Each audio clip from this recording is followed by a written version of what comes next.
Let me show you my least favorite seafoods that I've tried so far in 2024. Now, to start it off, I'm going to start with number 9. And no, it's not just the Chipotle Tabasco, but it's the combination of a Chipotle Tabasco and this oyster right here. In my opinion, I think the best hot sauces that go with oysters are normally ones that are high in vinegar content. So, normally a Tabasco hot sauce would be a good one. But you don't want the other flavors in the Tabasco to overpower the oyster itself. And honestly, that's what happened with this Chipotle Tabasco. Chipotle is such a strong flavor that it really just masks everything you could taste with an oyster. To be completely honest, I think the only time I would ever use Chipotle Tabasco again on an oyster would only be if you grill it. It would be great on like char grilled oysters where you get that like Parmesan crust cheese on top of there, put some Chipotle Tabasco on top of that. That would be absolutely delicious. But a raw oyster like this one that I have right here, it honestly does nothing but covers up the flavor of the oyster, and all you end up tasting is the Chipotle Tabasco itself. So for that reason, that's why I rank this the number 9 worst seafood that I tried so far in 2024. Now, I think number 8 is actually going to surprise a lot of people because a lot of people tell me they love this, but abalone for me was not that great. It was really overhyped. People said it was probably one of the best like shellfish that they've had. But what I found, it was a pain in the butt to clean, like actually scrub all that black stuff from around it. It was a pain in the butt to get it out of the shell itself. And when you actually do get it out of the shell, I'm not quite sure what you're supposed to do with it then. This is a really chewy and tough animal. And I found that even when you slice it thin, it still was really chewy. Now, I just ate this one raw, but I did find when I cooked it in butter, it did become a little bit more tender. And I read a lot of people said they had to tenderize this, but for me, it's not worth the work. There was nothing like overly special about this abalone. I still ate it. I still kind of liked it. But as far as like some of my favorite seafood that I've tried this year, this definitely didn't make it. And that's why it's number 8 and the worst seafoods I've tried this year. Now let's go ahead and go to number 7, and that's going to actually be snow crab. Now, hear me out. I know a lot of people love snow crab, but this brand specifically that I found in my local like wholesale store is actually BJ's Wholesale, was not great at all. When I opened it up, I didn't think it was going to be too bad. The clusters looked pretty good. They were good sized clusters. There was a little bit of like the frost on the outside, but that's normal since they're frozen on the ship and the seawater and all that kind of stuff. But it wasn't until I started cooking them that I realized that they just seemed a little overcooked already. Even before just steaming them for just a little bit, you could almost tell that the way the meat was on the bodies themselves, it was really stringy. So I took it down to give it a bite, and I tried my best to get a good crab pull, and I finally was able to on one leg. But as soon as I tasted it, I realized I was right. It was kind of chewy, it was really salty, and I hate how inconsistent snow crab can be. You can get a really good one and it's delicious, but this one was just not great at all, and I wouldn't buy it again. Number 6 is going to be the Japanese soft shell crab. Now, I saw these on Regalis Seafood, and I thought they were going to be like miniature versions of Chesapeake Bay soft shell crabs, which are some of my favorite food out there. But when I got this bag, pretty shocked to see they were like little hard crabs. There was nothing soft about these, and maybe because they came all the way from Japan and they hardened up on the journey over, or maybe this is how it's supposed to be. But when I got them, and I knew I had to cook them, I couldn't just like let them die. So I decided I was going to fry them whole because that's what a lot of recipes said to do online. I removed the kind of seaweed stuff that was in there, and then instead of breading them, I just popped them right into the deep fryer. I fried them until they floated, and that took about 3 or 4 minutes until they were completely done, and then it was time for a taste test.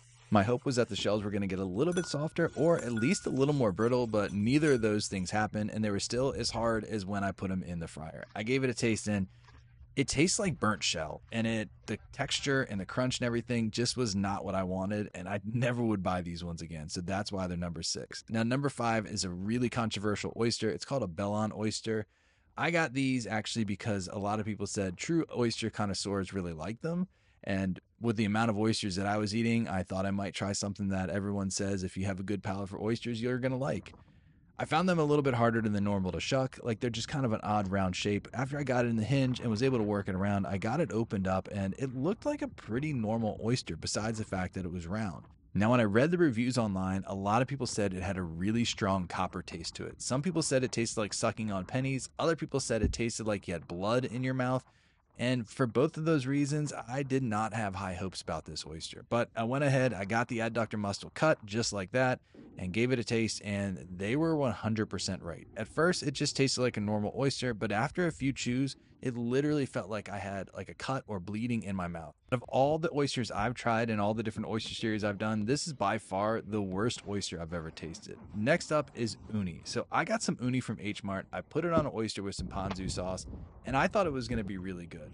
But after I talked to a few people, they said the uni that I got from H Mart probably wasn't too fresh.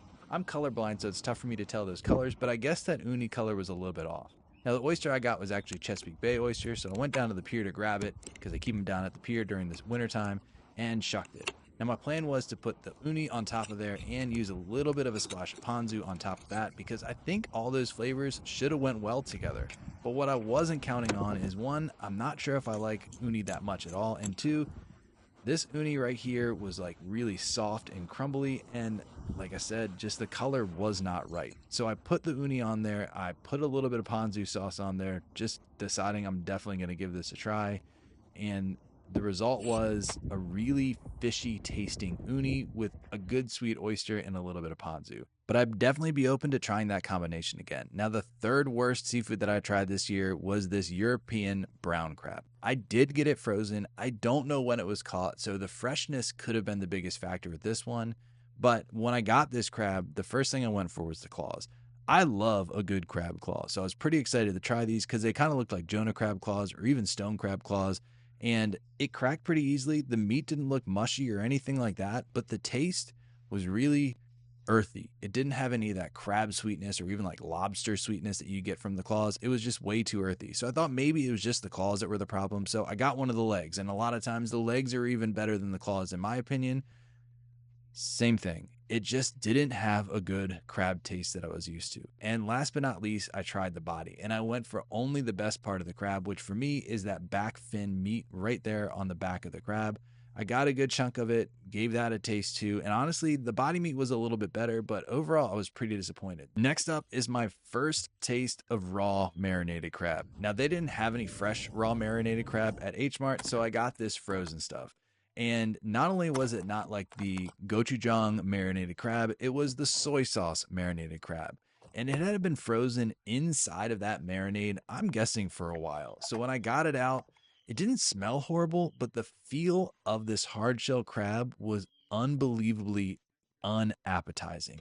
It was really soft and mushy, but I thought maybe that's what it was supposed to be like. So I wasn't going to pass down giving it a try because so many people told me I would absolutely love it. So first I tried it without any seaweed or rice, and guys, the texture, the taste, all of it, it tasted like rotten seawater. I decided to go ahead and put it on some nori and some rice, squeezed a little bit of the actual meat that was inside the body on there and gave that a taste, and there was a little bit more hope. I gotta try making this fresh because I think this frozen just didn't do it justice. And my least favorite thing I ate this year was also from H Mart. Now, I gotta be upfront. At the end of this, you're going to see I did not even eat this crab. And my first warning should have been that it was only $4.99 a pound and it was labeled stone crab. You can't catch whole stone crab. So basically what I think happened was they had these crabs at the fish market that's right there at H Mart. It probably was about to expire or die, and they froze it so they could sell it as something else. Now, I don't think there's anything wrong with that, especially if you plan on using them for stock or stews or something like that. But eating them whole like I plan on doing was not a good idea. When I cracked open the claw, there was a horrible smell of like rotten seafood, and you can see how mushy the claw meat was. I decided just in case to go after one of the legs to see maybe if I could salvage a little bit of food from it. And this meat looked absolutely disgusting. For about 10 seconds, I thought I was going to give this a try, but after smelling it, I said no. This was by far the worst seafood that I had the whole year.